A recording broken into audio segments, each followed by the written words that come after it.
네, 이에 대한 정치권 공방도 뜨거운데요. 민주당은 일선 수사팀의 반발이 쿠데타적 항명이라며 비판 수위를 높였고 국민의힘은 연일 법무부 등 윗선을 겨냥해 외압 의혹을 제기하고 있습니다. 국회 취재기자 연결합니다. 홍서연 기자.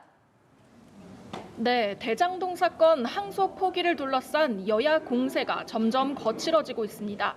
여야 모두 국정조사 카드를 꺼내든 가운데 화살은 정반대 방향을 겨누고 있는데요. 국민의힘은 법무부와 대통령실 등 윗선의 개입이 있었는지 확인해야 한다고 따져 묻고 있습니다.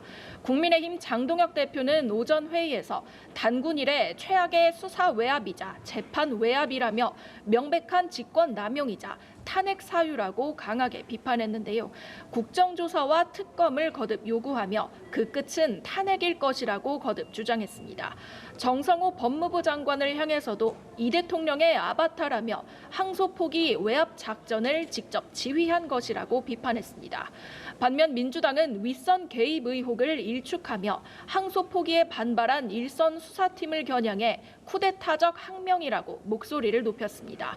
윤석열 전 대통령의 항고 포기에는 침묵하더니 대장동 사건 항소 자제에는 집단 항명하고 있다는 겁니다.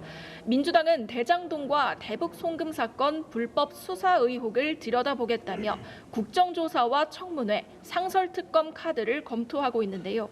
정청래 대표는 조작 기소에 대한 법의 심판도 이루어져야 한다며 지도부에 사용 가능한 모든 수단을 적극적으로 추진하라고 지시했습니다. 항소 포기와 관련해 여야는 법사위 긴급 현안 질의 개최를 놓고도 팽팽한 신경전을 벌이고 있습니다. 국민의힘은 오늘 법사위 전체 회의를 열어달라고 요구한 반면 민주당은 오늘 당내 워크숍 일정을 이유로 내일 열자는 입장입니다. 국민의힘 법사위원들은 법사위 회의장에 모여 개회 요구를 거부한 추미애 법사위원장을 규탄하고 나섰습니다. 반면 추 위원장은 증인 출석을 일주일 전에 요청해야 함에도 국민의힘이 당장 내일 증인 출석을 요구하고 있다며 예정대로 내일 법사위 전체 회의를 열겠다고 밝혔습니다. 예, 국정감사도 끝이 났고 정치권은 내년 지방선거 준비에 들어갔다고요. 네, 여야는 일찌감치 내년 지방선거 모드로 들어간 모습입니다. 민주당은 오늘부터 이틀간 전국 지역위원장 워크숍을 열고 본격적인 조직 정비에 나섭니다. 정청래 대표도 직접 참석해 국민주권정부와 당원 주권 정당을 주제로 특강을 진행하는데요. 내년 상반기 당 운영 방안과 더불어 지방선거 규정과 전략에 대한 토론도 이루어질 걸로 보입니다. 국민의힘은 닷새 만에 다시 충청을 찾아 중원 민심 다지기에 나섰습니다. 국민의힘 지도부는 오늘 충북 도당에서 현장 최고위를 열고 지역 현안을 살피겠다고 약속했는데요.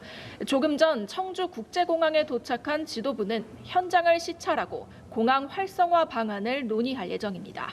오후엔 SK하이닉스 청주 공장을 방문해 지역 경제 현안을 논의할 계획입니다. 지금까지 국회에서 전해드렸습니다.